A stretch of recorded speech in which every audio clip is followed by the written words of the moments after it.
देवादिदेव 1008 पार्श्वनाथ भगवान की जय जय जय। श्रवण संस्कृति के उन्नायक प्रातः स्मरणीय आचार्य भगवंत विद्यासागर जी महामुनि राज की जय जय जय जय। बोलिए गुणायतन प्रणेता शंका समाधान करता भावना योग प्रवर्तक तरुणाई के प्रखर वक्ता पूज्य मुनिवर श्री प्रमाण सागर जी महाराज की जय जय जय। पूज्य मुनिवर श्री निर्वेक सागर जी शीतल सागर जी महाराज की जय जय जय। मुनि संघ की जय जय जय। प्रिय बंधुओं, तीर्थराज सम्मेद शिखर की तलहटी गुणायतन परिसर में आयोजित देश के सर्वाधिक लोकप्रिय कार्यक्रम शंका समाधान में यहाँ उपस्थित एवं देश विदेश से जुड़ी उन सभी श्रद्धालुओं का जो कि पारस चैनल, जनवाणी चैनल एवं प्रामाणिक ऐप के माध्यम से इस कार्यक्रम का सीधा प्रसारण देख सुन आनंद ले रहे हैं, उन सभी का मैं गुणायतन और श्री सेवायतन परिवार की ओर से हार्दिक हार्दिक अभिनंदन करता हूं। बंधुओं, यह कार्यक्रम प्रारंभ हो उसके पूर्व अपन चलते हैं मुनि संघ के चरणों में नमोस्तु निवेदित कर आशीर्वाद की मंगल भावना को लेकर के। भो स्वामी नमोस्तु नमोस्तु नमोस्तु। बंधुओं, जैसे आपको विदित ही है कि गुणायतन का कार्य बड़ी ही तीव्र गति से चल रहा है, जिसमें अनेक लोग अपना सहयोग दे रहे हैं। आज जिन्होंने निर्माण निधि से निर्माण मित्र के रूप में जुड़े हैं, ऐसे श्री रमेश चंद जी गोयल, श्रीमती चंद्रकला जी गोयल, निकेश जी, शिल्पी जी गोयल, मानसी मानस गोयल, श्रीमती नीतू जी, आनंद जी चंदेरी अशोक नगर से जोरदार ताली बजाकर हम उनका अभिनंदन करते हैं। बंधुओं, वहीं जीवदया के रूप में जिन्होंने अपनी संपत्ति का सदुपयोग के 21,000 रुपए की राशि समर्पित की है, ऐसे स्वर्गीय श्री मनसुख लाल जी की स्मृति में समस्त परिवार बोरीवाली मुंबई से जोरदार कलतर ध्वनि से उनका अभिनंदन करते हैं। बंधुओं, इस वर्ष पूज्य आचार्य भगवंत का हम सबको आशीष मिला और आशीष ऐसा मिला कि गुणायतन परिसर में 1-2 नहीं, संख्या पूरी हो चुकी है। संपूर्ण संख्या 9 महाराजों का यहाँ पर बंधुओं वर्षा योग होना निश्चित हो गया है, जिसका 2 जुलाई को कलश स्थापना है। मैं आपसे निवेदन करूंगा कि अपना एक कलश जरूर आरक्षित कराएं। अरे मुख्य कलश में जो आए सो आए, पर किसी न किसी रूप में हमारा योगदान इस चातुर्मास में हो जाए, क्योंकि इस वर्ष का चातुर्मास बड़ा बेजोड़ होने वाला है। आगामी पंच कल्याणक की भूमिका है बंधुओं ये। तो अपन चलते हैं, मैं आपसे निवेदन करूंगा आप जरूर शामिल होइएगा। साथ ही 3 तारीख को गुरु पूर्णिमा का बड़ा बृहद कार्यक्रम होगा और साथ ही साथ बंधुओं कल एक और हमारी बड़ा महत्वपूर्ण दिवस है। वो महत्वपूर्ण दिवस जो हम कहने से नहीं चूक पा रहे बंधुओं, जिसने संपूर्ण विश्व में जैन धर्म की पताका फहराई शंका समाधान के माध्यम से। वो भले ही कुछ माने, पर हमारे लिए ऐसे पूज्य गुरुवर श्री प्रमाण सागर जी महाराज का 56वां जन्म दिवस है बंधुओं। वह अवतरण दिवस हम सबके लिए मंगलकारी है। धन्य है वो मां जिस मां ने इस बालक को जन्म दे करके हम सबके लिए एक ऐसा आयाम दिया कि आज हम जिन शासन को जान पा रहे हैं। कोटि वंदन करते हैं गुरुदेव के चरणों में। और मैं निवेदन कर रहा हूं पूज्य श्री के संगस्त क्षुल्लक श्री स्वरूप सागर जी महाराज के चरणों में, जो प्रत्यक्ष रूप आ नहीं पाए, प्रत्यक्ष रूप से उनके प्रश्नों का समाधान पूज्य गुरुदेव के चरणों में रखेंगे। नमोस्तु नमोस्तु इच्छा। नमोस्तु महाराज श्री। मनोज जैन वाराणसी से नमोस्तु करते प्रश्न कर रहे हैं महाराज श्री कि आजकल के ज्यादातर युवाओं में चमड़ों की बनी वस्तुएं जैसे जूता, चप्पल, बेल्ट आदि का प्रयोग करने के लिए कोई जागरूकता नहीं है और बेल्ट, पर्स लेकर मंदिर जी में चले जाते हैं। तो चमड़े की वस्तुओं का प्रयोग में कितना दोष है, कृपया मार्गदर्शन करें।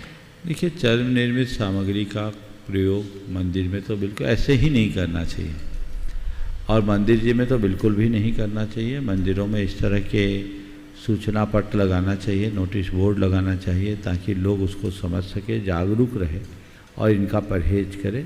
ये एकदम अशुद्ध वस्तु है, इनका प्रयोग बिल्कुल नहीं होना चाहिए, जिससे जीव हिंसा होती है। ऐसा कृत्य तो करना ही नहीं चाहिए।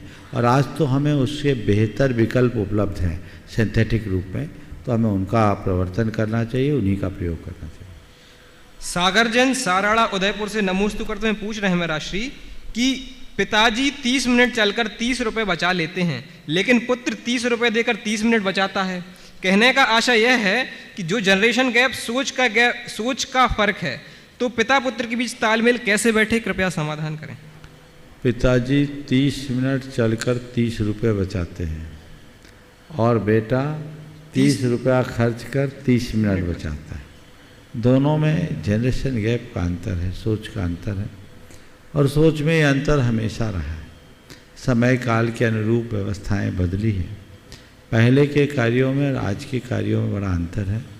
पहले लोगों के पास समय पर्याप्त रहता था, लोग उसके अनुरूप काम करते थे। आज लोगों की व्यस्तताएं बढ़ गई है, लोगों ने अपने आप को तरह तरह से इंगेज कर लिया है। सवाल 30 रुपया बचाना या 30 मिनट बचाने का नहीं है, सवाल जीवन की प्राथमिकताओं का है। आज नई पीढ़ी की प्राथमिकताएं बदल गई और हमें उसे स्वीकार करना होगा। इस संदर्भ में मैं इतनी ही बात कहूँगा कि नई और पीढ़ी के बीच एक तालमेल होना चाहिए। पुरानी पीढ़ी के लोगों को नई पीढ़ी की ऊर्जा का और नई पीढ़ी के लोगों को पुरानी पीढ़ी का अनुभव, पुरानी पीढ़ी के अनुभव का लाभ उठाना चाहिए। यदि दोनों में ऐसा सामंजस्य बना रहे तो कोई कठिनाई नहीं। हम लोगों ने एक बहुत पुरानी कहानी पढ़ी। एक जंगल में एक अंधा और एक पंगु जा रहा था। अचानक जंगल में आग लग गई, चारों तरफ आग की लपटें फैल रही थी। अंधा कुछ देख नहीं पा रहा था, जिधर जा रहा था उधर से आँच आ रही थी, और पंगु देख तो रहा था पर कहीं जा नहीं पा रहा था, चल नहीं पा रहा था। दोनों बुरी तरह झुलस रहे थे। दोनों ने आपस में मिलकर एक निर्णय लिया कि देखो, ऐसा करेंगे तो हम दोनों की जान खतरे में पड़ेगी। पंगु ने अंधे से कहा, देखो तुम्हारे पास सशक्त पैर हैं पर तुम्हें दिखता नहीं, मेरे पास आंखें हैं पर मैं चल नहीं सकता। यदि हम लोग दोनों मिल जाएं तो इस समस्या से दोनों का बचाव हो सकता है। पूछा, अंधे ने पूछा, बोलो क्या प्रस्ताव। तो पंगु ने कहा कि तुम मुझे अपने कंधे पर बिठा दो, मैं तुम्हें इशारा देता रहूंगा, तुम चलते जाना, मेरे इशारे पर तुम चलोगे, हम दोनों इस वन से बाहर निकल जाएंगे। और दोनों ने वैसा ही किया। अंधे ने अपने कंधे पर पंगु को बिठाया, पंगु इशारा करता गया, अंधा चलता गया और दोनों सुरक्षित वन से बाहर निकल गए। आज के संदर्भ में मैं इतना ही कहूँगा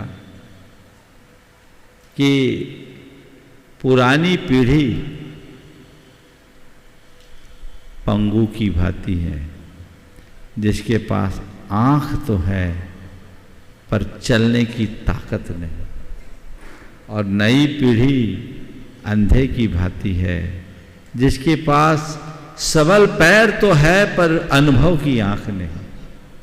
यदि पुरानी पीढ़ी की, नई पीढ़ी के लोग पुरानी पीढ़ी को अपने कंधे पर बिठाल दे, उनके अनुभवों का लाभ लेते हुए चले, उनके इशारे पर चलना शुरू करे, तो वो अपने जीवन को बहुत अच्छे तरीके से बढ़ा सकते हैं और हमें उस दिशा में प्रयास करना चाहिए।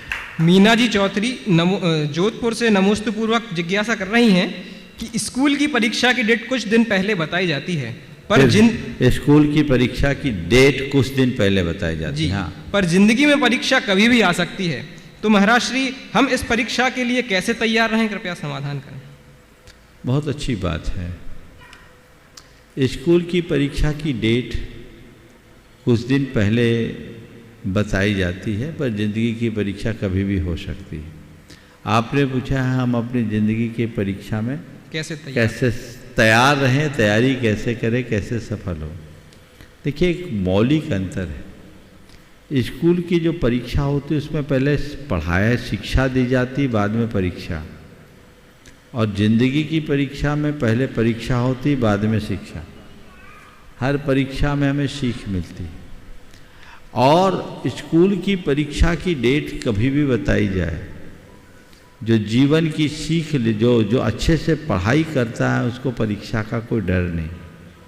इसी तरह जो लोग जीवन की सही सीख हासिल कर लेते हैं उन्हें परीक्षा से कोई डर नहीं। जीवन में कभी भी परीक्षा है, अच्छी सीख लेकर के चलो, डरने का कोई काम नहीं। हम सही सीख लेकर के आगे बढ़ें, जीवन आगे बढ़ेगा। अंतिम ऑनलाइन प्रश्न के रूप में सौरभ जी चौधरी जोधपुर से पूछ रहे हैं महाराज श्री कि कचरे में फेंकी हुई रोटियां रोज यह बयां करती हैं कि पेट भरते ही लोग अपनी हैसियत भूल जाते हैं। अभी 2 दिन पहले सवाल आ गया है। हाँ, राजेश जी जैन RI गोपालगंज सागर से पूछ रहे हैं मेरा श्री कि दुनिया में 3 प्रकार के लोगों को भूल के भी नहीं भुलाया जा सकता। परेशानी देने वाला, परेशानी हल करने वाला, परेशानी तैयार करने वाला। हम पहले और तीसरे प्रकार के व्यक्तियों पर बहुत जल्दी विश्वास करते हैं और उन्हें अनजाने के चक्कर में निश्चित रूप से गच्चा खा जाते हैं, किंतु दूसरे प्रकार के व्यक्ति पर हम आसानी से विश्वास नहीं करते। हमारे मन में उसके प्रति संशय की स्थिति रहती है और हम परेशानी उठाते रहते हैं। इन प्रवृत्तियों को मनुष्य के मन मस्तिष्क में कैसे सटीक तरीके से पहचानने की क्षमता विकसित की जाए जिससे उसका सामान्य जीवन परेशानी रहित आनंदमय हो जाए? परेशानी देने वाला, परेशानी हल करने वाला और परेशानी तैयार करने वाला। तैयार करने वाला पूछा है। पहले और तीसरे वाले पर जल्दी भरोसा हो जाता है, दूसरे वाले पर नहीं होता। थोड़ा सवाल में कुछ अस्पष्टता सी दिख रही, पर ऐसा परेशानी जो हमें देता है परिचय थोड़ा संशोधित कर लिया जाए तो शायद ज़्यादा स्पष्टता होगी। एक व्यक्ति है जो परेशान करता है, दूसरा व्यक्ति है जो परेशान होता है, तीसरा व्यक्ति है जो परेशानी से हमें बचाता है। यदि इन 3 तरीके के व्यक्तियों को सामने रखकर सवाल किया जाए तो शायद ज़्यादा अच्छा होगा। परेशान करने वाला, परेशान होने वाला और परेशानी मिटाने वाला, परेशानी का हल करने वाला, हमें सबसे अच्छा व्यक्ति वो है जो हमारी परेशानी का हल करे। लेकिन परेशान होता है व्यक्ति अपनी दुर्बलता से और परेशान करता है सामने वाला अपने द्वेष से। हम व्यक्ति के व्यक्तित्व को पहचाने और हमेशा कोई हमें कितना भी परेशान करे हम उससे परेशान न होने का रास्ता चुनें। यदि हम प्रतिक्रियाओं से अप्रभावित रहने की क्षमता विकसित कर लेते हैं तो कोई हमें कितना भी परेशान करे हम परेशान नहीं होंगे। फिर भी कोई मुझे परेशान न करे ये मेरे हाथ में नहीं है, पर कोई कितना भी परेशान करे मैं परेशान ना हूँ ये मेरे हाथ में है। तो हमें परेशान करने वाले व्यक्ति से यथासंभव सुरक्षित दूरी रखकर चलना चाहिए ताकि हम अपने आप को परेशानी से बचा सकें, और कदाचित वो संभव ना हो तो उससे सीख लेकर उसकी पुनरावृत्ति का उसे अवसर नहीं देना चाहिए। लेकिन कुछ लोग बड़े सूझबूझ और विवेक संपन्न होते हैं जो हर परेशानी का हल निकालने में समर्थ होते हैं। ऐसे व्यक्तियों की हमें निकटता रखनी चाहिए, उनके गुणों को पहचानना चाहिए और जब कभी ऐसी परेशानी आए हमें उन्हें याद करना चाहिए। प्रत्यक्ष में हमारे बीच में श्रेयांश जी शिक्षक हैं, कुरबाई से अपना प्रश्न लेकर के आ रहे हैं और उसी के बाद तैयार रहेंगे संजीव जी पिंकी पर्व आरजाओ जिया वंडा से।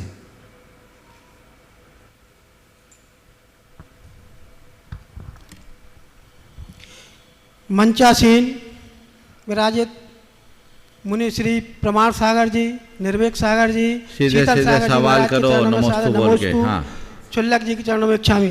महाराज श्री मेरे 2 प्रश्न हैं, एक का उत्तर देंगे। बोले एक पूछो।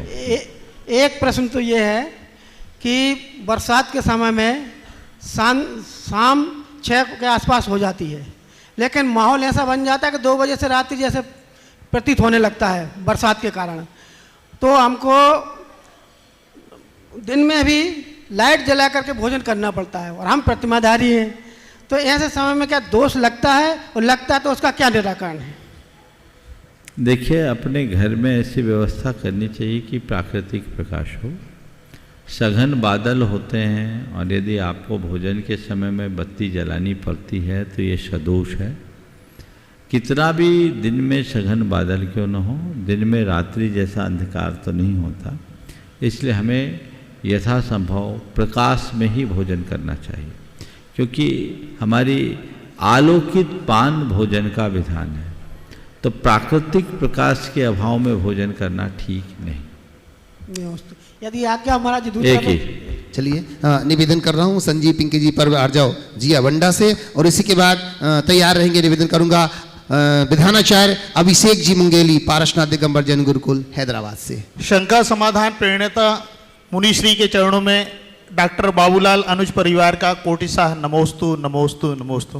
गुरुदेव, जब हमारे आराध्य का अवतरण दिवस आता है तो हम अपने आराध्य का अवतरण दिवस भक्त कैसे मनाए, शंका का समाधान कीजिए गुरुदेव। पहली बात तो किसी आराध्य का अवतरण होता ही नहीं। जो अवतरित होकर अपने जीवन का उत्थान करता है वही हमारा आराध्य बनता है। समझ गए? नहीं, जो पहली बात तो सुनो जो मैं बोल रहा हूँ। आराध्य का अवतरण कहाँ हुआ? जैन धर्म में जन्म से कोई महान नहीं होता, महान अपने कर्म से होता है। तो तुम जिस आराध्य की बात कर रहे हो और जिसके अवतरण की चर्चा कर रहे हो, वो जब अवतरित हुआ था तो क्या था, थोड़ा सोचो। समझ गए? इसलिए जो अपने जीवन में तप साधना करता वो महान होता है, हमें उसे महत्व देना चाहिए। जैसे हमारे आचार्य परमेष्ठी और मुनिराज का अवतरण दिवस आता है तो उसको हम कैसे भक्त मनाएं? हम तो बोल रहे हैं अवतरण आचार्य का हुआ ही नहीं, आचार्य की दीक्षा होती जी, मुनि की दीक्षा होती, अवतरण तो किसी बालक का होता है जी। हम लोग जन्मदिन नहीं मनाते। ठीक, नमोस्तु गुरुदेव। अभिषेक जी मुंगेली विधानाचार्य पारसनाथ दिगंबर जैन गुरुकुल हैदराबाद से, और इसी के बाद मैं निवेदन करूंगा एकता जी अजमेरा हजारीबाग से। श्री पारसनाथ दिगंबर जैन गुरुकुल महाराजगंज हैदराबाद एवं जैन समाज मुंगेली की ओर से गुरुदेव आपके श्री चरणों में त्रैबार नमोस्तु। गुरुदेव, हर व्यक्ति के जीवन काल में किसी बड़े लक्ष्य की प्राप्ति के दौरान उसको उपहास और विरोध का सामना करना पड़ता है। उपहास और विरोध से यदि वो गुजर जाता है तो नियम से किसी बड़े लक्ष्य तक पहुंच ही जाता है, किसी बड़े मुकाम को वो प्राप्त कर लेता है। तो गुरुदेव कृपया करके आपका मार्गदर्शन चाहिए कि विरोध और उपहास के दौरान हम अपने मन को नियंत्रित और शांत कैसे रखें जिससे हम अपने लक्ष्य की ओर पहुंच सकें। विरोध और उपवास के दौरान हम अपने मन को नियंत्रित और शांत कैसे रखें जिससे हम अपने लक्ष्य की ओर पहुँचें। कभी दीपक जलाए? अक्सर जलाते हो? हाँ, अक्सर दिए के लौ को देखा है? देखा है। क्या दिखता है उसको? क्या देखा है? लौ में क्या होता है? प्रकाश। और कुछ? थोड़ा ध्यान करो, यहाँ दीपक जल रहा है, केवल ज्योति है कि कुछ और भी है? बोलो। बाती भी। अरे धुआं है कि नहीं? धुआं है, धुआं भी। धुआं ऊपर है, ज्योति नीचे। लेकिन हमारा ध्यान धुएं पर होता है या ज्योति पर? ज्योति पे। तो बिना धुआं के ज्योति जलती ही नहीं। इसलिए हमेशा अपना ध्यान ज्योति पे रखो, धुएं पर नहीं। जी। समझ गए? जो अपने बृहद लक्ष्य को सामने रखता है वो मान करके चलता है कि विरोध ज्योति से पूर्व उठने वाला धुआं है, उठा खत्म हो जाएगा। हमें उस धुएं को नहीं, उसकी ज्योति को देखना है। ये एक चुनौती है, ये तो चीज़ें आएगी, सहज प्रक्रिया का एक अंग है। हमें इनसे ज़्यादा प्रभावित होने की आवश्यकता नहीं। हेम कुमार जी भोपाल से, और इसके बाद सबसे पहले अपन सीधे मंच पर चलेंगे मुनिश्री के चरणों में और सुलग जी के चरणों में, शेष लोगों को। महाराज जी के चरणों कोट कोट नमन। महाराज जी, प्रतिकूल समय में मन में आई खिन्नता को दूर कैसे? कल ही उत्तर दिया है, चलो आगे दीजिएगा। प्रश्नों को छांटा करो। मैं चल रहा हूँ और निवेदन कर रहा हूँ मंचासीन पूज्य चुल्लक श्री समादर सागर जी महाराज के चरणों में प्रश्न के माध्यम से हम सबकी शंकाओं को आपके प्रश्न के माध्यम से समाधान मिले, ऐसा निवेदन। नमोस्तु महाराज जी, नमोस्तु। महाराज जी, वर्तमान में विज्ञापन का ज़माना है। वो विज्ञापन को इतने अच्छे से पेश करते हैं कि लोग उसमें मोहित हो जाते हैं। तो उसी को देख करके वर्तमान में कुछ चीज़ें देखी जाती हैं। एक तो दार्शनिक पतन देखा जाता है, दार्शनिक पतन, तात्विक पतन और चारित्रिक पतन, ये 3 प्रकार के पतन देखे जाते हैं। तो महाराज जी, विज्ञापन के माध्यम से जो इस प्रकार की लोग मोहित होते हैं उसको किस प्रकार से अपन अपने जीवन में देखें कि जीवन अच्छा बना रहे? नमस्ते। बहुत अच्छा सवाल उठाया। दार्शनिक पतन, तात्विक पतन और चारित्रिक पतन, विज्ञापनों के संधे दौर में इस तरह का पतन होता रहता है और पतन की स्थितियाँ ऐसी बनती बदलती रहती।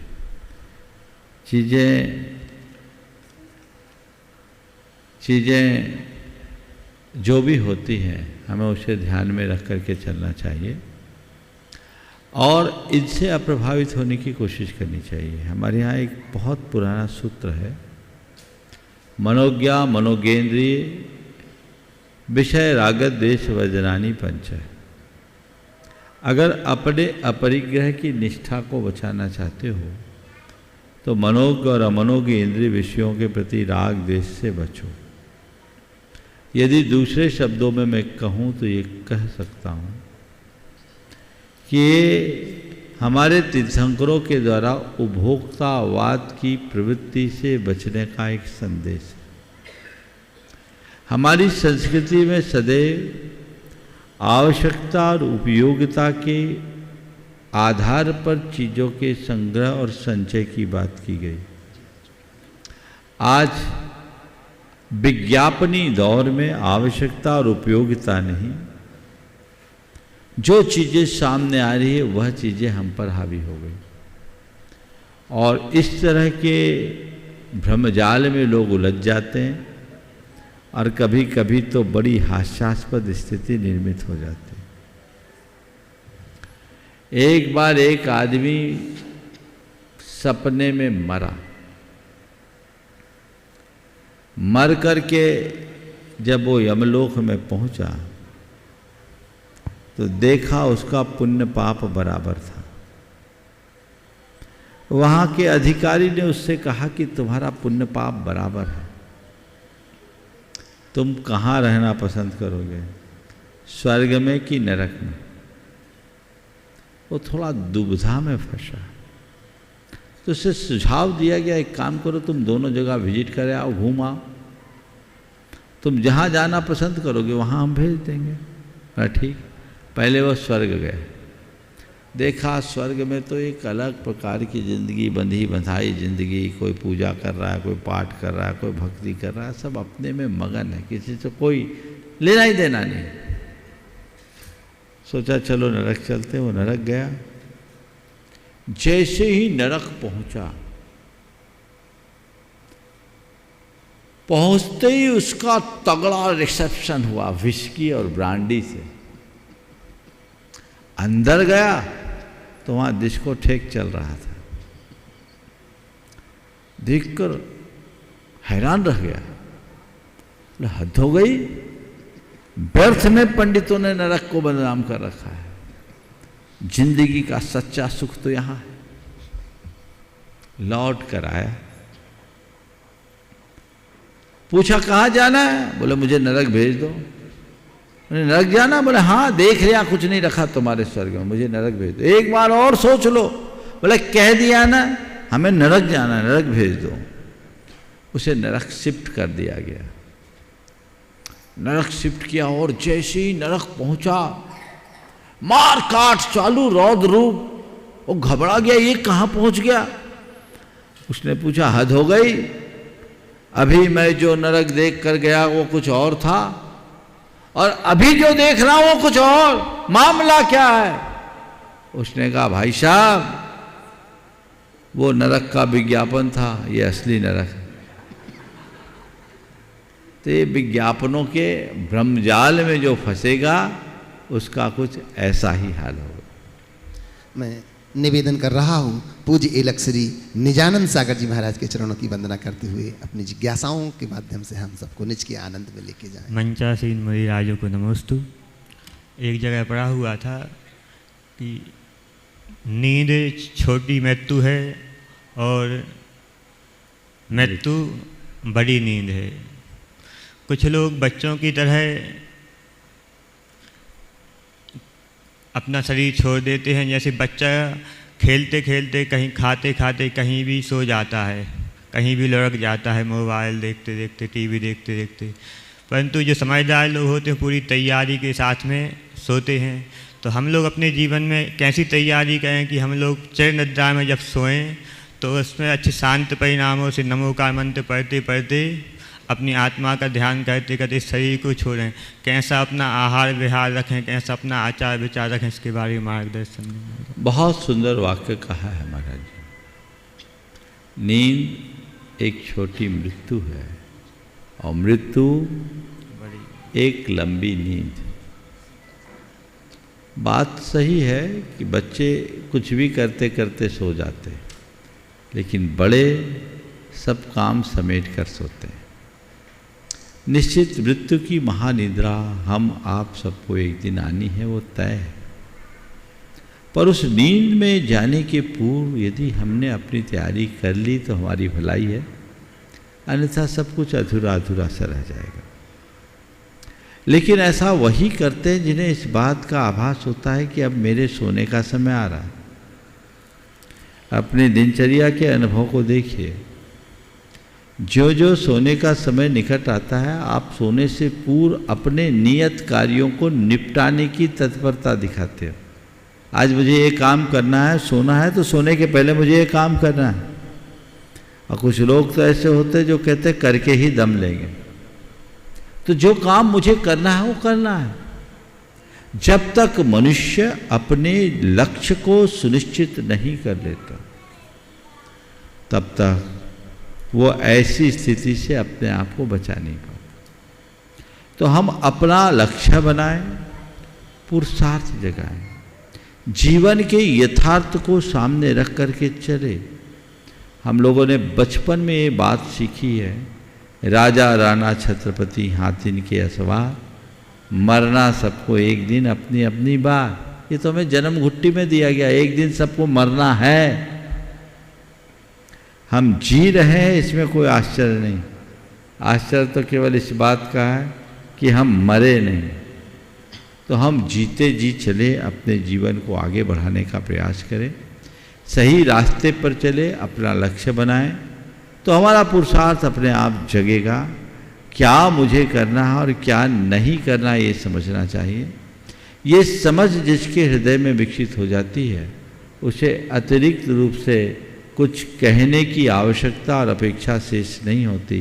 वो खुद अपना सारा काम करने में सक्षम हो जाता है और वो जीवन की दिशा को परिवर्तित कर लेता है। बंधुओं, अपन प्रश्न के लिए चलें उसके पूर्व हमें बड़ी प्रसन्नता है, आज हमारे गुणायतन में झारखंड बिजली बोर्ड से डीजीएम हमारे बीच में यहाँ उपस्थित हैं, श्रीमान विनय कुमार जी। मैं उनको बड़े सम्मान के साथ मंच पर आमंत्रित कर रहा हूँ, निवेदन कर रहा हूँ मंच के ऊपर आए और जोरदार तालियों के साथ इनका अभिनंदन करते हैं। इनका अभिनंदन करने के लिए मैं हमारे गुणायतन के सीईओ माननीय सुभाष जी से निवेदन करता हूँ। माननीय विनय जी जो कि डीजीएम है झारखंड के बिजली बोर्ड से, पूज्य गुरुदेव के चरणों में पहुंच रहे हैं। पुनः पुनः तालियों के साथ हम इनका बहुत बहुत बहुत बहुत अभिनंदन करते हैं। आए और पूज्य गुरुदेव से आशीष पाकर रहे हैं। बंधुओं, इसी के साथ मैं निवेदन करने के लिए पहुंच रहा हूं।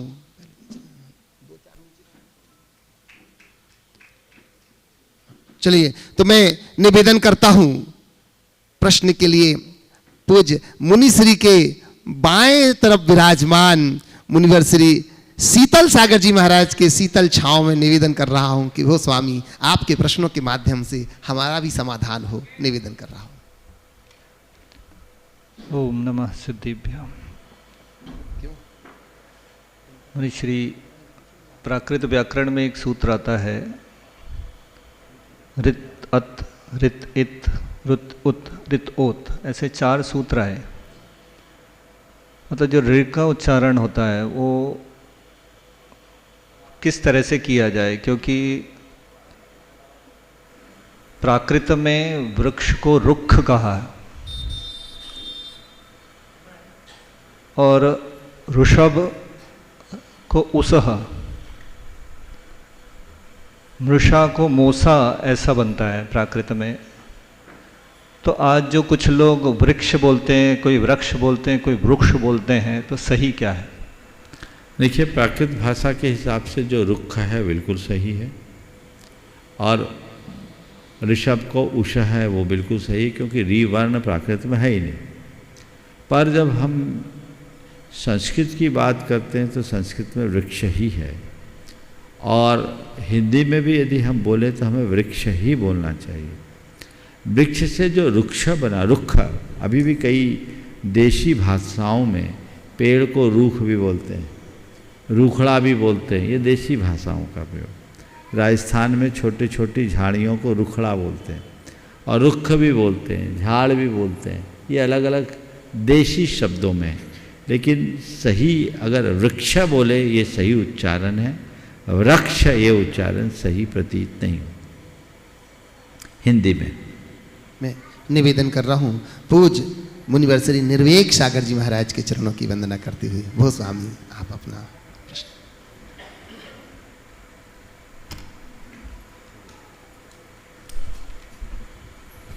पूज्य श्री से निवेदन, युग बदल रहा है और व्यक्ति की सोच भी बदल रही है, और संसार के दुखों से मुक्ति प्राप्त करने के लिए जहाँ श्रमण पंथ का निर्देश किया गया है, वहीं दूसरी ओर सदग्रस्त या ग्रस्त आश्रम में भी उसकी भूमिका बनती है।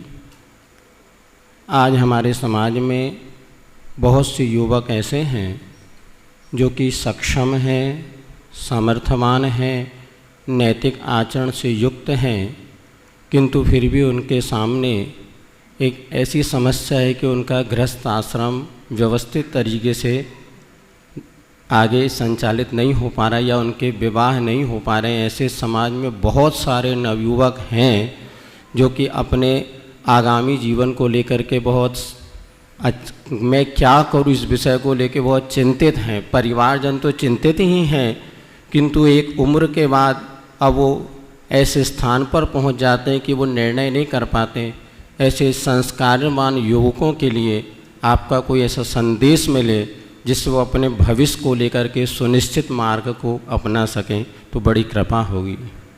आपने एक बहुत ही गंभीर समस्या की तरफ ध्यान आकृष्ट किया है। आज भी हमारे समाज में बहुत सारे युवा ऐसे हैं, युवा हैं, युवतियां हैं, जिनके गृहस्थाश्रम की धर्म की तो बात की बात है, गृहस्थी ही नहीं बसी। आप यही कहना चाह रहे हैं? अब गृहस्थी नहीं बची तो गृहस्थाश्रम में प्रवेश क्यों करेंगे, कैसे करेंगे? तो दो स्थितियां हैं। एक वे जिनकी गृहस्थी बसी नहीं, और दूसरी वे जिनने गृहस्थी बसाई नहीं। क्या बोल रहा हूँ? एक वे जिनकी गृहस्थी बसी नहीं, और दूसरे वे जिनने गृहस्थी बसाई नहीं। समस्या उनके सामने है जिनकी गृहस्थी बसी नहीं, उनके सामने नहीं जिनने गृहस्थी बसाई नहीं, उनमें हम लोग हैं। हम लोगों को तो कोई समस्या नहीं। तो बेहतर तो यही है, इससे अच्छा मार्ग कोई नहीं है कि भैया उस चक्कर में फंसो ही मत, कीचड़ में पांव डालने के बाद होगा क्या।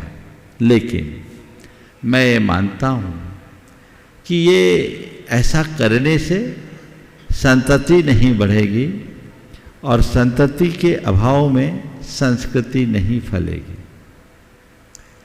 साधु जीवन सर्वोत्तम है, पर मैं ये कहूँगा कि सब साधु बन जाए तो मामला ठीक नहीं है। हमारे 24 तीर्थंकरों में से 19 तीर्थंकरों ने पहले गृहस्थी बसाई, और ये 5 जो बाल ब्रह्मचारी हुए वो अपवाद स्वरूप हुए, क्योंकि तीर्थंकर तो सब गृहस्थी बसा करके ही आगे बढ़ते हैं, क्योंकि संतति को बढ़ाने का संदेश भी उन्हें देना होता है। और सब बाल ब्रह्मचारी हो जाएंगे तो संस्कृति वहीं रुक जाएगी। अच्छा है कुछ निकल जाओ हम लोगों की तरह, लेकिन नहीं निकलो तो बीच में मत रहो। या तो शादी करो या साधु बनो, तीसरा रास्ता नहीं। पर साधु इसलिए मत बनो कि शादी ना हुई हो, ऐसा मत सोचना। हम लोग सामने ऐसी समस्या नहीं थी, नहीं तो तुम सोचो कि हुई नहीं होगी सो निकल गए। यह समस्या हम लोग सामने नहीं थी। पर उत्तम मार्ग यही है, अगर गृहस्थी में है तो हमें गृहस्थी के संस्कारों के साथ जुड़ना चाहिए। जो समस्या है बहुत गंभीर है, वो आज की एक कुपरंपरा का कुफल। इसके 4 वजह मुझे दिखाई पड़ रहे हैं। पहली जो सबसे विकृत मानसिकता है, छोटी जगह में शादी नहीं करना। ये विकृत मानसिकता है। कितना भी संपन्न हो, कितना भी अच्छा सेटअप हो, कितना भी अच्छा कारोबार हो, संस्कार हो, भला पूरा परिवार हो, आज की लड़कियों के लिए छोटी जगह, लड़की नहीं लड़की के माँ बाप भी छोटी जगह में संबंध नहीं करना चाहते। अब और क्या छोटी जगहों की बात तो जाने तो। एक व्यक्ति ने कहा महाराज जी कोलकाता जैसे महानगर में भी साउथ को बड़ी जगह मानते हैं, साउथ कोलकाता को। इधर दूसरी जगह है, छोटी जगह है। ये जो सोच है बड़ी घृणित और निंद सोच है। लोग खोटी जगह संबंध करने को तैयार हैं, छोटी जगह नहीं करते हैं। तो बड़ी समस्या है, इसमें बदलाव आना चाहिए। क्योंकि यदि सभी लोग महानगरों में जाकर के सिमट जाएंगे तो देश का क्या होगा।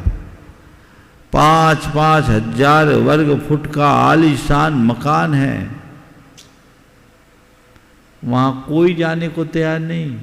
और 500-700 फुट की उस कुटिया में सिमट के रहने के लिए लोग राजी हैं, जहाँ इंफ्रास्ट्रक्चर भी पर्याप्त नहीं है। मानसिकता बदलनी चाहिए। दुनिया बहुत आगे बढ़ गई और अब छोटी और बड़ी जगह में कोई खास भेद नहीं बचा। फिर भी मानसिकता नहीं बदलती। करोड़ों की कमाई वाले को लोग भूल जाते हैं, 5-7-10 लाख के पैकेज वाले को ध्यान देते। तो पहली बात, छोटी और बड़ी जगह की मानसिकता मिटे और एक सोच बने। मैं सॉल्यूशन भी साथ साथ बता रहा हूं। आप छोटी जगह में रह रहे हो, आप चाहते हो कि मेरे घर बेटी आए, तो आप पहले तय करो कि हम अपनी बेटी वहीं देंगे जो हमको बेटी देगा। तुम अपनी बेटी की शादी के समय तुम खुद ही बड़ी जगह खोजते हो, तो तुम्हारे घर में छोटी जगह की बेटी कैसे आएगी। आज भी कई ऐसी समाज है, जब मैं उत्तर प्रदेश में था, इलाहाबाद, वाराणसी के आसपास कई छोटे छोटे गांव हैं, मझमा, चंपाहा, सराय अकील आदि छोटे छोटे गांव, वहाँ जायसवाल जैन समाज के घर। उन्होंने एक बहुत अच्छी बात कही। मैंने पूछा तुम लोग ब्याह संबंध कैसे होता। बोला हम लोग आपस में करते हैं, बेटी उसी को देते हैं जो बदले में बेटी देता है, हिसाब बराबर। ये कर लो, पर तुम खुद दोहरा गणित अपनाओगे तो कैसे काम चलेगा। तुम तो चाहते हो मेरी बेटी मेट्रो सिटी में आए और कोई अपनी बेटी मुझे दे दे, कैसे संभव। तो ये सोच बदलनी चाहिए। दूसरी बात, हमें जॉब वाला लड़का चाहिए। जॉब, ये मानसिकता ठीक नहीं। हमें सही भरा पूरा परिवार, संपन्न व्यक्ति देखना चाहिए। तो ये मानसिकता भी बदलनी चाहिए। तीसरी वजह है जरूरत से ज़्यादा पढ़ लिख जाना, पढ़ा लिखा देना।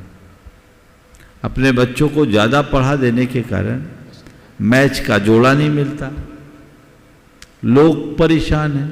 अब क्या करें, ये एक बड़ी समस्या है।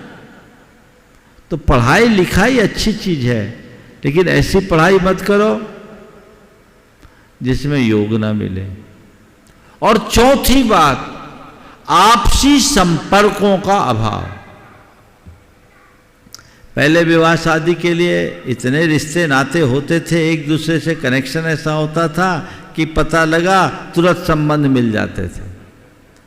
अब किसी से कोई को मतलब ही नहीं है, और अब जल्दी से कोई संबंध बताना भी नहीं चाहता, कौन पचड़े में पड़े, क्योंकि मानसिकता लोगों की खराब है। तो अब क्या करेंगे, इधर उधर से विभिन्न माध्यमों से शादी.com आदि वेबसाइट्स का उपयोग करके संबंध ढूंढते हैं, सही संबंध मिल नहीं पाते, लोग बहुत परेशान होते हैं। अगर इन कारणों का निवारण हो तो बहुत सारा सॉल्यूशन निकल सकता है। तो पहली बात जैसे मैंने कही, बेटी दो और बेटी लो, ये अभियान चले। दूसरी बात, बच्चों की पढ़ाई लिखाई पर हमें उतना ही ध्यान देना है और उतना ही पढ़ाना है जितने आगे कोई दिक्कत ना हो। शादी के बाद भी तो पढ़ाई लिखाई हो सकती है, यह अवसर होना चाहिए। तीसरी बात, जॉब और व्यापार के भेद को मिटाना चाहिए, बल्कि हम लोगों के हिसाब से तो व्यापार को प्रमुखता देना चाहिए। और चौथी बात, जो आपसी संपर्कों का अभाव है, तो एक संबंध डेवलप करो। अब रिश्ते नाते तो है नहीं, क्योंकि सबके एक ही बेटा एक ही बेटी है। पहले चाचा ताऊ मामा फूफा सब होते थे, मौसियाँ होती थी, बड़ा कुनबा होता था। अब तो सब कोई जानते ही नहीं एक दूसरे को। तो एक उपाय है, अपने संपर्क को बढ़ाओ, आपसी साधर्मी स्नेह बढ़ाओ, गुरु भक्त एक दूसरे से जुड़ो, एक दूसरे से संबंधों की प्रगाढ़ता आपकी हो, ताकि आपके एक दूसरे के संबंधों में कोई दिक्कत ना हो। आज करोड़पति भी परेशान है और साधारण लोग भी परेशान हैं। क्या करें, सबके सामने यही समस्या है, बहुत दिक्कत। और फिर आज का जो कल्चर डेवलप हो रहा है वो रही सही कसर भी ख़त्म कर रहा है। कुछ बच्चे खुद भी नहीं चाहते कि हम संबंध करें। लिव इन का कंसेप्ट जैनियों में भी बहुत तेजी से बढ़ रहा है। महानगरों में आज के युवक युवतियों के साथ ऐसा होने लगा है। 35, 40 साल की उम्र हो गई, वो शादी के नाम से ही दूर होना चाहते हैं। और एक कारण और है जो शादी से बच्चों को दूर करने का, वो तलाक की बढ़ती हुई प्रवृत्ति, एडजस्टमेंट नहीं होता। तो ये सब चीज़ें ऐसी हैं जो पूरी समाज को बुरी तरह प्रभावित कर रही है। इनसे बचना बहुत जरूरी है।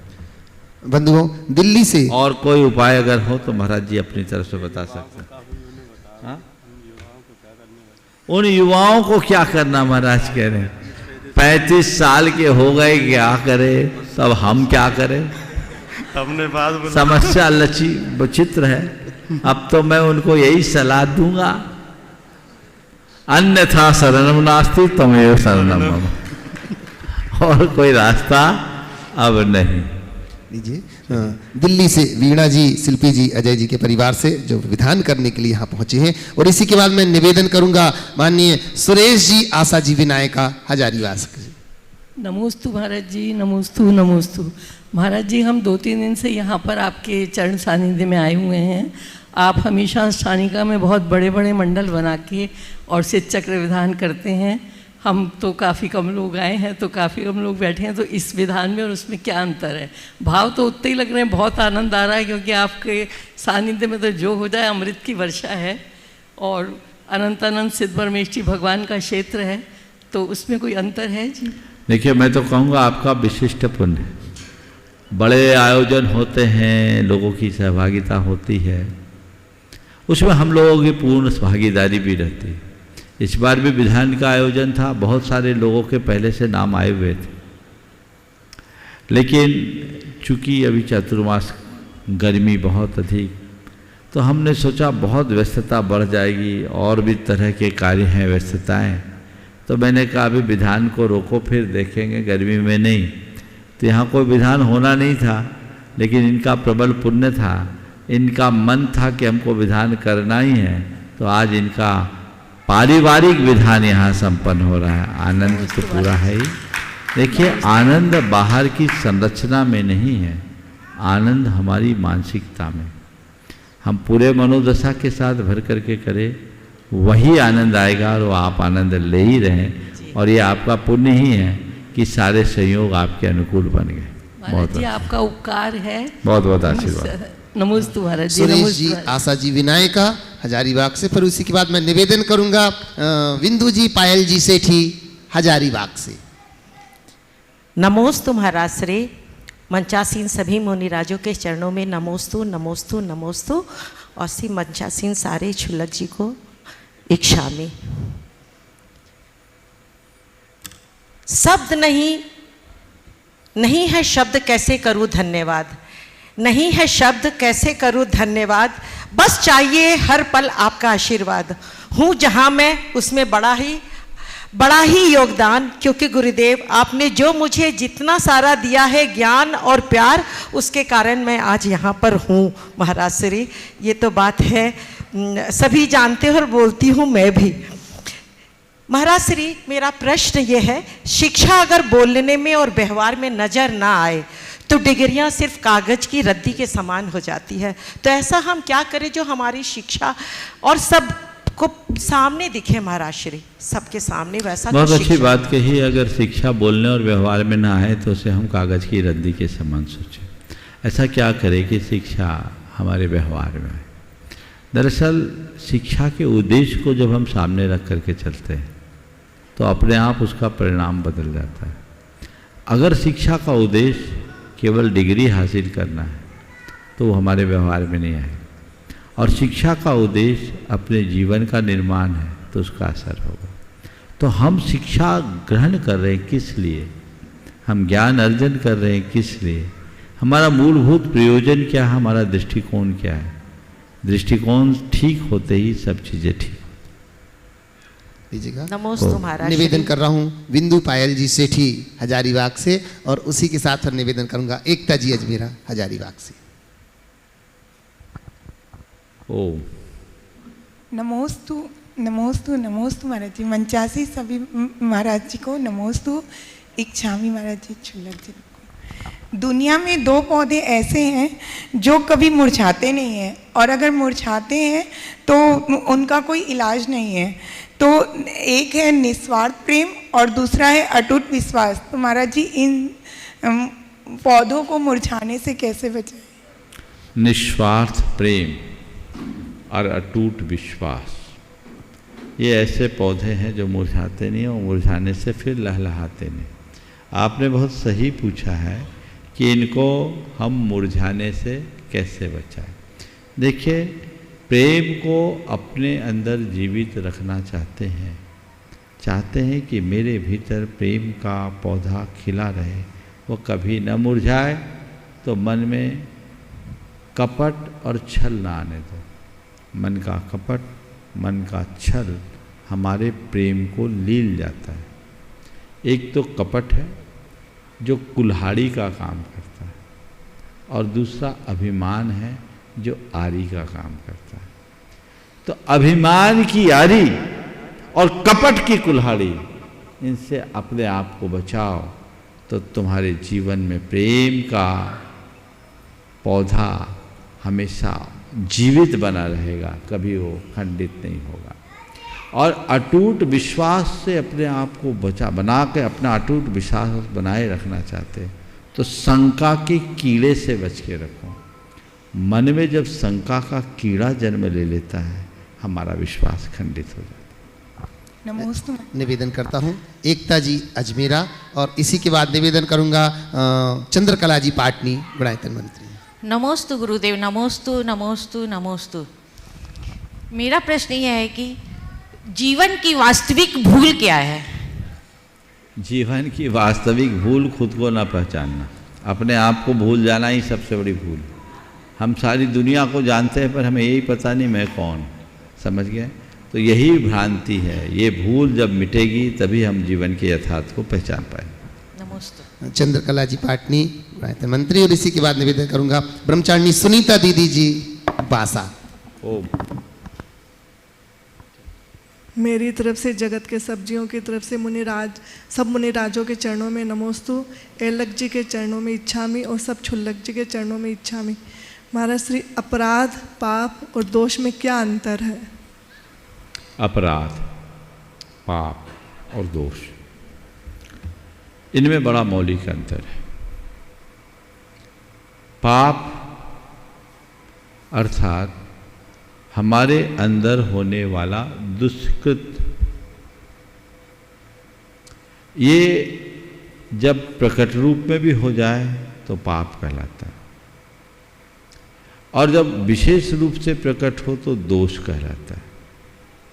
लेकिन जब वह हमारे दंड विधान के विरुद्ध होता है तो अपराध बन जाता है। इसे ऐसा समझे, मन में किसी को मारने का भाव आया, ये पाप है। मन में किसी को मारने का भाव आया, ये पाप है।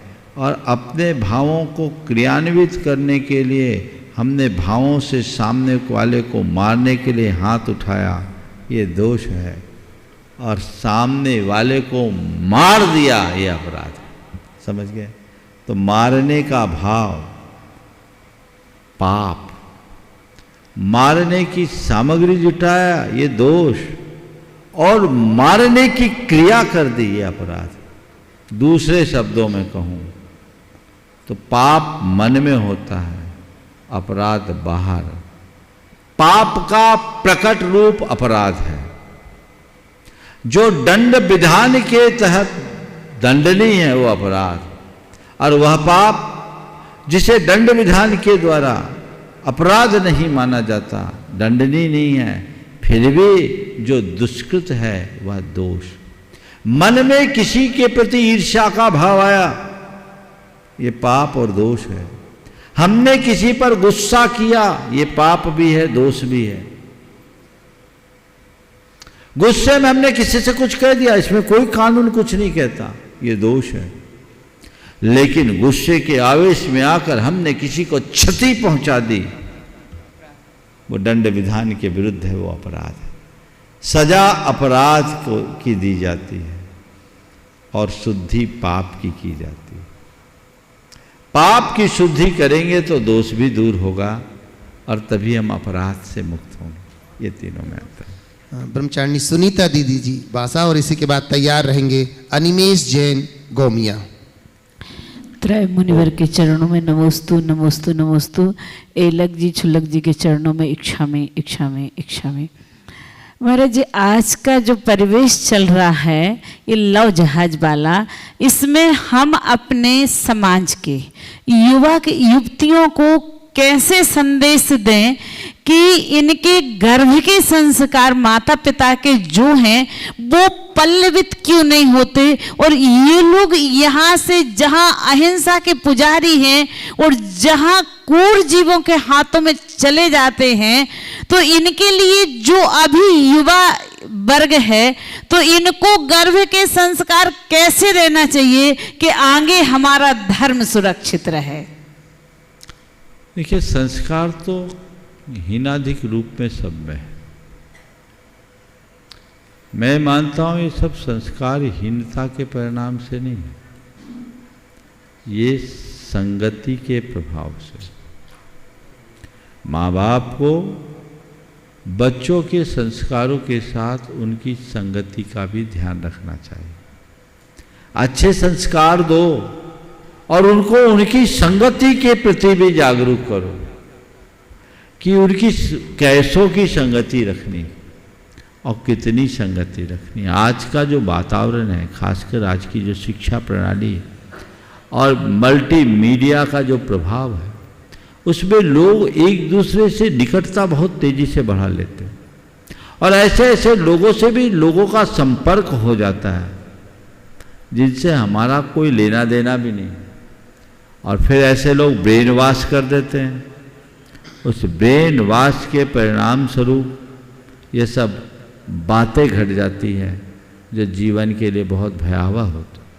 तो हमें मर्यादा का बोध कराना चाहिए और सीमा रेखा को समझाते हुए इस बात की भी पूरी हिदायत देनी चाहिए कि हमें अपनी संगति किससे और कितनी रखनी।